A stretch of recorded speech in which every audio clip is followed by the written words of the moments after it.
Audio Jungle.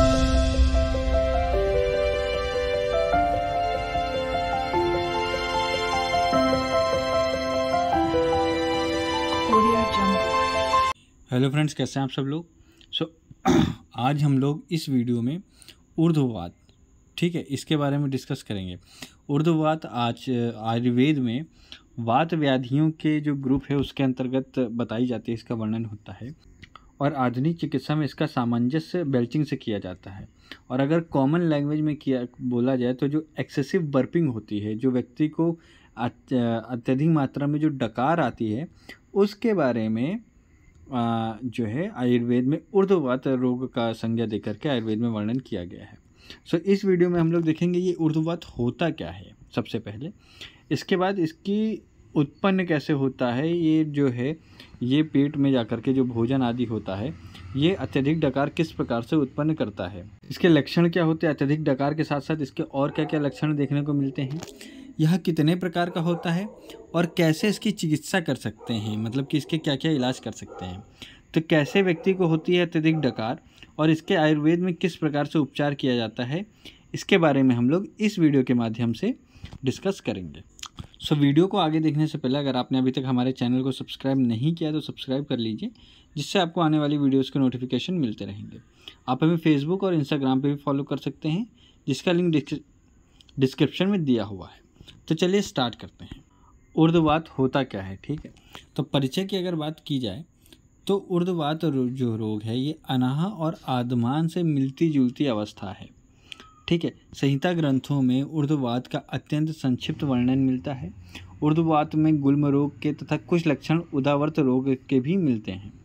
ऊर्ध्ववात में प्रायः उद्गार की बहुलता, ठीक है, और बार बार उद्गार का वेग आता है। इसी के साथ ही साथ आचार्य चरक ने नानात्मज वात व्याधियों में भी ऊर्ध्ववात का उल्लेख किया है। ऊर्ध्ववात के मुख्य रूप से वात दोष की विकृति होती है, इसलिए अधिकांश आचार्यों ने ऊर्ध्ववात का वर्णन वात व्याधियों के अंतर्गत और उसके चिकित्सा अध्याय में किया है। तो ऊर्ध्ववात जो है ये मुख्य रूप से वात दोष की विकृति के कारण ही उत्पन्न होता है, इसीलिए इसका जो वर्णन है वो वात व्याधियों के अंतर्गत आचार्यों ने किया है। अब इसके बाद अगर इसके संदर्भ ग्रंथों की बात की जाए कि कहाँ कहाँ पे इसका उल्लेख होता है, तो देखा जाए तो चरक संहिता चिकित्सा स्थान के 28वें अध्याय में इसका वर्णन मिलता है। माधव निधान के 28वें अध्याय में इसका वर्णन मिलता है। योग रत्नाकर, आचार्य योग रत्नाकर ने उदावर्त निदान में इसका वर्णन किया है और आचार्य भाव प्रकाश ने मध्यम खंड के 24वें अध्याय में इसका वर्णन मिलता है।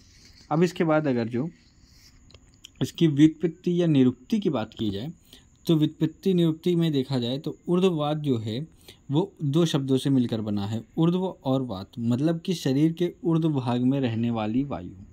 आचार्य चक्रपाणी ने ऊर्ध्ववात को परिभाषित करते हुए कहा है कि ऊर्ध्व काये वात ऊर्ध्ववाता। ये याद कर लीजिए, ऊर्ध्व काये वात ऊर्ध्ववाता, ठीक। ये हो गई इसकी व्युत्पत्ति और निरुक्ति। इसी के साथ साथ अब परिभाषा की बात की जाए, डेफिनेशन क्या होती है, तो जब श्लेष्म स्थान अथवा वात स्थान में किसी प्रकार का अवरोध हो जाता है तब वायु का निष्क्रमण उसके स्वाभाविक मार्ग से नहीं हो पाता, ठीक है। श्लेष्म स्थान या वात स्थान में किसी प्रकार का अवरोध, जो वात का सामान्य पात है उसमें अवरोध हो जाता है, तो वायु जो है वो अपने जो स्वाभाविक मार्ग से है उससे निकल नहीं पाता। परिणाम स्वरूप यह वायु प्रतिलोम होकर मुख मार्ग के द्वारा बार बार उद्गार के रूप में निकलती है। उसके परिणाम क्या होता है कि जो वायु है वो प्रतिलोम मतलब उल्टा होकर के मुख मार्ग से निकलती है, और यही ऊर्ध्ववात की अवस्था है। मतलब कहने का मतलब ये है कि जब गैस पास नहीं होती वो गैस जो है पलट जाती है और मुख मार्ग से निकलती है, ठीक। ये हो गई इसकी परिभाषा। अब अगर इसके निदानों की बात की जाए, मतलब कि ये किन कारणों से उत्पन्न होता है। आमदोष, अधारणीय वेगों का धारण, मतलब अधारणीय वेगों का धारण करने से, आहार का योग, अति योग या मिथ्या योग, ढंग से आहार न खाना, बहुत ज़्यादा खाना या नियमित रूप से न खाना, अध्यशयन, अतिलंघन, गुरु एवं विदाही आहार सेवन, रात्रि जागरण, मानसिक कारण जैसे काम, क्रोध, लोभ, मोह, ईर्ष्या इत्यादि जो हैं, ये इनके कारण से जो है व्यक्ति को ऊर्ध्ववात उत्पन्न होता है। अत्यधिक डकारें आती हैं। अब इसके बाद अगर इसकी संप्राप्ति की बात की जाए तो संप्राप्ति चक्र की सहायता से बहुत ही ईजी समझ में आएगा, जिसमें विभिन्न प्रकार के आहारजन, विहारजन एवं मानसिक निदान का सेवन, इनके बारे में भी देखा। इससे अग्निमांद होता है, मतलब अग्नि दृष्टि होती है, अग्नि मंद हो जाती है, जिससे आमरस की उत्पत्ति होती है और आमाशय वायु एवं पक्वाशयगत वायु की वृद्धि होती है। जब आमरस बनेगा तो उससे वात की वृद्धि होगी।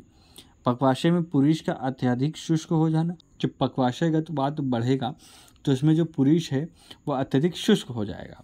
जब शुष्क हो जाएगा तो वो वात को रोकेगा और जो वात का अनुलोमन गति है उसमें अवरोध होगा, जिससे क्या होगा कि वात जो है वो अनुलोम गति कर नहीं पाएगा, जिसके कारण वह प्रतिलोम गति करेगा, मतलब उल्टा मुख द्वार की तरफ बढ़ेगा, जिससे प्राण वायु की दृष्टि होगी और ऊर्ध्ववात रोग उत्पन्न होगा।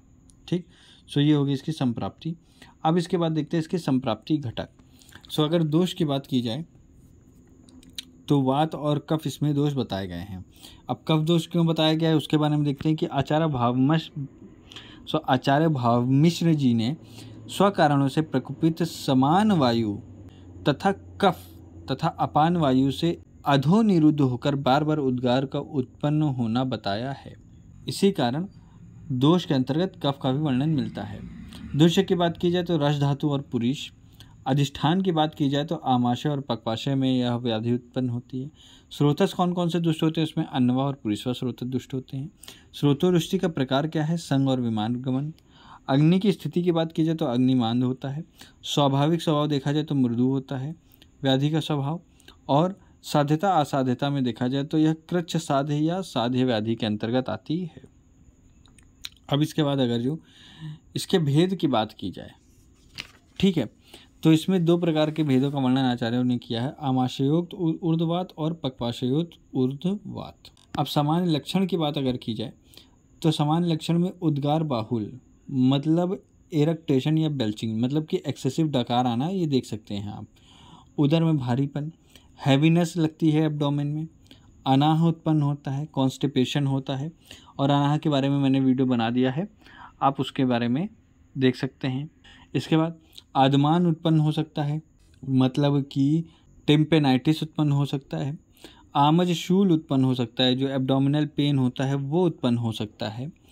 हृदय प्रदेश में शूल हो सकता है। गैस, कई बार कहते हैं जैसे गैस ऊपर चढ़ गई है, सो वो हृदय प्रदेश में शूल होता है, पेन इन कार्डियक रीजन। मलावरोध, कॉन्स्टिपेशन के बारे में बताया गया है। अजीर्ण, इंडाइजेशन भी हो सकता है। तो सामान्य लक्षण के अंतर्गत इनके बारे में बताया गया है। अब इसके बाद अगर देखा जाए भेदानुसार लक्षण, तो आमाशयोक्त ऊर्ध्ववात के लक्षण के अंतर्गत अति उद्गार, मतलब कि अत्यधिक बेल्चिंग होती है। अजीर्ण, इंडाइजेशन होता है। उदर में भारीपन, हैवीनेस इन एब्डोमेन होता है, और उदर में गुड़गुड़ शब्द होना बताया है। अब इसके बाद पक्वाशयोक्त ऊर्ध्ववात के लक्षण देखे जाए तो पक्वाशयोक्त ऊर्ध्ववात के मुख्य रूप से अपान वायु की विकृति होती है, जिसके फलस्वरूप अपान वायु प्रतिलोम हो जाती है। इसमें पूरी शुष्कता, मलावरोध, अनाद, आदमान, मूर्छा इत्यादि लक्षण उत्पन्न होते हैं।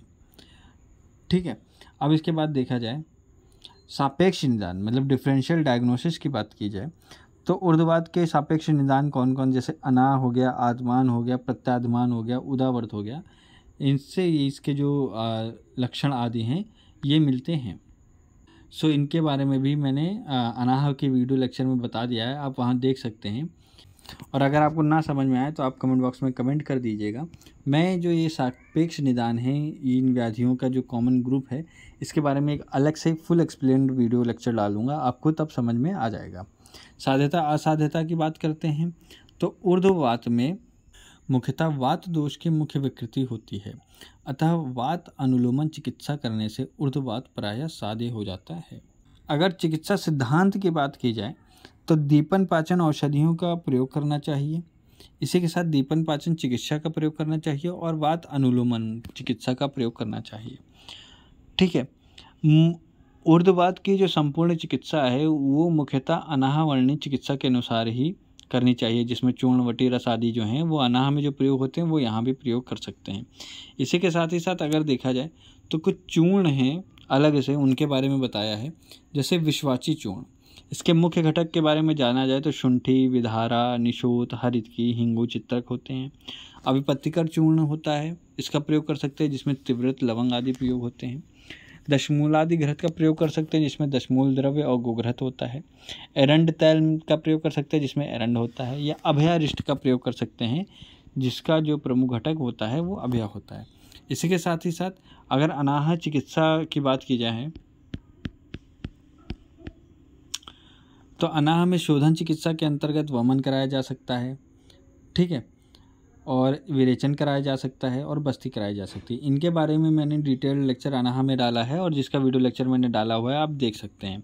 इसी के साथ ही साथ अगर अनाह का चिकित्सा सिद्धांत भी देखा जाए उसको भी फॉलो कर सकते हैं। लंघन, पाचन औषधि का प्रयोग, वमन या उदावर्त नाशक चिकित्सा का भी प्रयोग कर सकते हैं।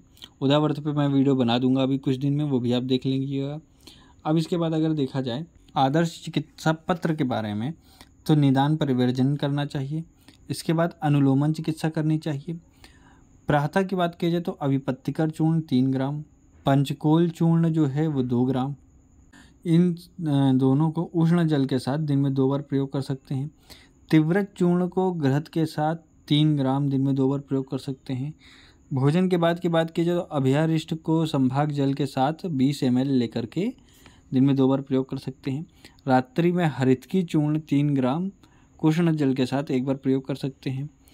योगा की बात की जाए तो वज्रासन, पवन मुक्त आसन, सर्वांग आसन, शव आसन इनका नियमित प्रयोग कर सकते हैं। ये आप देख सकते हैं, पवन मुक्त आसन, सर्वांग आसन, वज्रासन या फिर शव आसन का प्रयोग कर सकते हैं।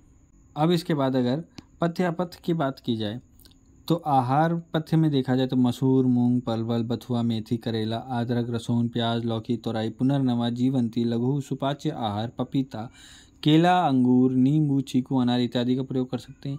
विहार की बात की जाए तो नियमित दिनचर्या पालन, जल में तैरना, व्यायाम, पैदल चलना आदि बताया गया है। अपथ्य की बात की जाए तो वात प्रधान आहार जैसे अरहर, चना, मटर, चावल, आलू, दही, कटु, तिक्त, कषाय, रस प्रधान सभी द्रव्य, अत्यधिक तले भुने पदार्थ, बेसन, मैदा के बने आहार, इन सब का प्रयोग नहीं करना चाहिए। और विहार की बात की जाए तो दीवा, शयन, मलमूत्र इत्यादि के वेग का धारण, वमन इत्यादि कर्म नहीं कराना चाहिए। सो ये हो गया पथ्य और अपथ्य, और इसी के साथ ये उदावर्त का वीडियो भी यहीं पे समाप्त होता है। आई होप आपको ये समझ में आया होगा। वीडियो समझ में आया है तो वीडियो को लाइक करें, चैनल को सब्सक्राइब करें। आप हमें फेसबुक और इंस्टाग्राम पे भी फॉलो कर सकते हैं जिसका लिंक डिस्क्रिप्शन में दिया हुआ है। वीडियो को ज़्यादा से ज़्यादा लोगों में शेयर करें and thank you so much for watching.